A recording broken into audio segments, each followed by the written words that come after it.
Thìa ó cho chai ua chua tu ninh nhó trâu tế chờ mì cà, nó mua yờ đá trì. What are the two rights of everyone living in the United States? Yi phêng cho kế hai lưu, yi phêng cho kế tên hở. Freedom of speech, freedom of worship. Thảo bé hai tia pledge of allegiance do bé cho lưu ua xiên gian dành trâu đá trì. What do we show loyalty to when we say the pledge of allegiance? Lưu tế chờ America, tù chi, the United States, the flag. Yến gây lưu ua có tàu cho chê thảo có lệnh ua ninh sẵn xa America do đá trì. What is one promise you make when you become a United States citizen? Ua ninh gian dành trao tế chờ America. Be loyal to the United States. Mua bề trời xong thiếp bóng bá tàu trao tuổi thơ chư tế chờ. How old do citizens have to be to vote for president? Cầu ý xong lo yo lão đua. 18 and older. Ó cho kế ua ninh America gây tế cổng ua cổng mua và hùa xin lùa yo ua đá trì. What are two ways that Americans can participate in their democracy? Bóng bá, sĩ tư ua nọ chữ. Vote, run for office. Nú cơ có xa xê trâu trồng phứ yo nú tư. When is the last day you can send in federal income tax forms? Lúc lão lì tỷ cầu chí, April 15. Chỉ ninh chú lên yếu tàu, trong bề ua tú trò thảo mua bề chơi xong. When must all men register for the Selective Service? Thảo mua cầu ý xong mù cho nên gấu trao xong. Between 18 and 26. Khía kho thảo su bí vì lý cha nên thia khía tua nhó trao tế chờ America. What is one reason colonies came to America? Kế yu phêng, freedom. Hãy nên tương, do cho su nhó tế chờ America uốn tế hãy nên Europe, who lived in America before the Europeans arrived. Nên khá, American Indians. Hãy nên từ trâu cho tua trâu tế chờ America thía mua ua khế. What group of people was taken to America and sold as slaves? Hãy nên đu, Africans. Vì lý cha cho nên su bí nhó tế chờ America ua tròn đo nên ăn ký. Why did the colonies fight the British? Vì tiền gây xê xia. Vì tia ăn ký cho tú trò nhó họ lợi tê va chê. Vì tia lợi chỉ tao dài cho kế chư tế chờ ly lợi lia tu. Because of high taxes. Because of British armies stayed in their houses. Because they didn't have self-government. Lên tư do tù sau trát dài tao dài kế yu phêng. Who wrote the Declaration of Independence? Thomas Jefferson. Trát dài tao dài kế yu phêng chủ sĩ trao thảo tư. When was the Declaration of Independence adopted? Xa ly tỷ bláu xong, ít xía xa bùa xa chỗ trao. July 4, 1776. Mua thơ cầu bê lũ sáng. Kia bê lũ. There were 13 original states, name 3. New York, North Carolina, South Carolina. Mua đã chỉ trừ sĩ trao khó chờ xa la cho tù trong trái lý cho. What happened at the Constitutional Convention? Tàu sau tù trong trái lý cho. Thơ cho nên sau tù trong trái lý cho. The Constitution was written. The founding fathers wrote the Constitution. Tù trong trái lý cho tàu sau nhó trao xong từ. When was the Constitution written? Xong, ít xía xa bùa gì chỗ xa. 1787.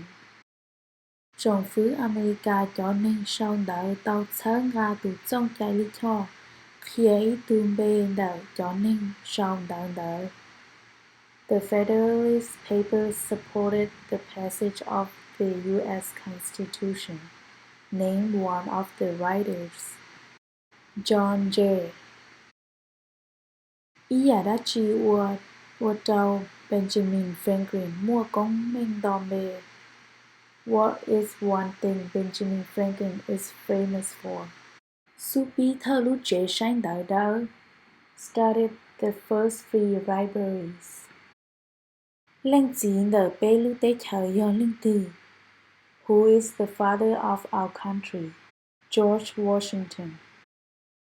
Lệnh tư thơ từ tuổi thơ chư tế trời.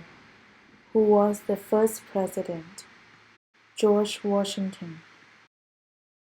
Ý chén trả từ tế trời America tàu dùa lòn đời tế trời Hoa Kỳ xong ít xía gì bùa bế. What territory did the United States buy from France in 1803? Louisiana. Khi in chú trò của America tàu sĩ tua thảo ít xía gì bùa. Name one war fought by the United States in the 1800s. Chó trò cầu tế cá tế Civil War. Khi America chú trò cầu tế thiết cá tế sĩ tua. Name the U.S. war between North and the South. Chó trò bê sinh The Civil War. Khi ít khó tên mình của bí chú trò bê sinh. Name one problem that led to the Civil War. Kế ua khế Slavery. Ý giả đã chi trình chén của Abraham Lincoln tàu ua. What was one important thing that Abraham Lincoln did? Cho nên ua khế đi. Freed the slaves. Trong the Emancipation Proclamation tàu ua đã chi. What did the Emancipation Proclamation do? Cho nên ua khế Free the slaves. Susan B. Anthony tàu ua đã chi. What did Susan B. Anthony do? Tờ trả có bao nhiêu mua chai. Fought for women's rights. Khi in chú trò của America tàu sĩ tua nhó trò thảo ít xía chú bùa. Name one war fought by the United States in the 1900s. Chó trò nhá la Vietnam War. Lên tư từ tuổi thơ chư tế trời thảo lưu sư hở chó trò địa tế rậu y. Who was president during World War I? Woodrow Wilson. Lên tư từ tuổi thơ chư tế trời nhó trò lưu sư hở kế là lũa bóng ghi thiết chó tròn địa tế rậu o.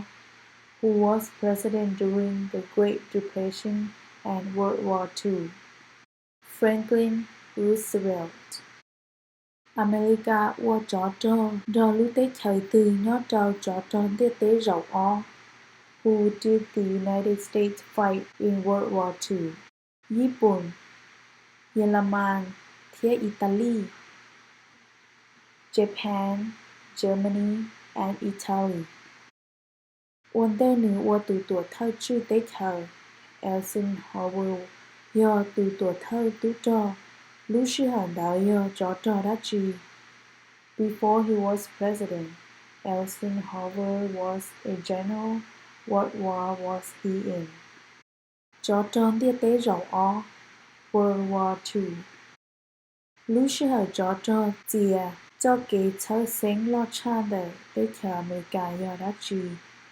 During the Cold War, what was the main concern of the United States?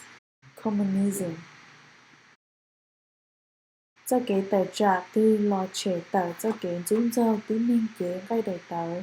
What movement tried to end racial discrimination? Kế tờ trả bê sinh cho chai. Civil rights. Martin Luther King tàu đã chi. What did Martin Luther King do? 我个做ตุนึงอเมริกามั่วว่าหัวชื่อลู worked for equality for all Americans. Giờ đã chỉ lo nhớ đầu lúc chuột lì thì cậu ý xong áp hạ ý đầu tới chờ America. What major events happened on September 11, 2001 in the United States? Nâng phê tàu gió lúc tới chờ America. Terrorists attacked the United States. Khi ít bơ nâng khá nhớ đầu tới chờ America. Name one American Indian tribe in the United States. Cherokee. Khi tuần tờ ở tuần nghĩa đen để chắp lời nhớ đầu tới chờ America. Name one of the two longest rivers in the United States. Missouri River. Today hệ chữ từ do tù nhỏ sáng nụ bóng tờ lưu tới chờ America. What ocean is on the west coast of the United States? Today hệ chữ Pacific. Pacific Ocean. Today hệ chữ từ do tù nhỏ sáng nụ tuần tờ lưu tới chờ America. What ocean is on the east coast of the United States? Today hệ chữ Atlantic. Atlantic Ocean. Khi ý khó chia đê chia Á và do America li. Name one U.S. territory. U.S. Virgin Islands. Khi lúc sinh ôm bùa chia tế Canada. Name one state that borders Canada. Minnesota. Khi lúc sinh ôm bùa chia tế Mexico. Name one state that borders Mexico. California. Lúc tuổi sinh tờ tới chờ America do Hulicha. What is the capital of the United States? Washington, D.C. Tụ bê thua kế y phênh do nhớ trâu khó từ. Where is the Statue of Liberty? New York. Vì lý cha tụ chi thiên mô cầu bê cá chạy. Why does the flag have 13 stripes? Vì mua thơ cầu bê lưu sinh. Because there were 13 original colonies. Vì lý cha tụ chi thiên mô chí châu lưu nụ cú. Why does the flag have 50 stars? Vì ilu nụ cú trao ilu sinh. Because there is one star for each state. Răng gâu tế chờ America no Hulicha. What is the name of the national anthem? The Star Spangled Banner. Nú tư bế vợ kế rong xế trao nú tàu chạy kế y phênh. When do we celebrate Independence Day? July 4th. Xa ly tịp lâu. Khía ón nú son tờ lưu tế chờ America. Name two national U.S. holidays. New Year's Day, Thanksgiving.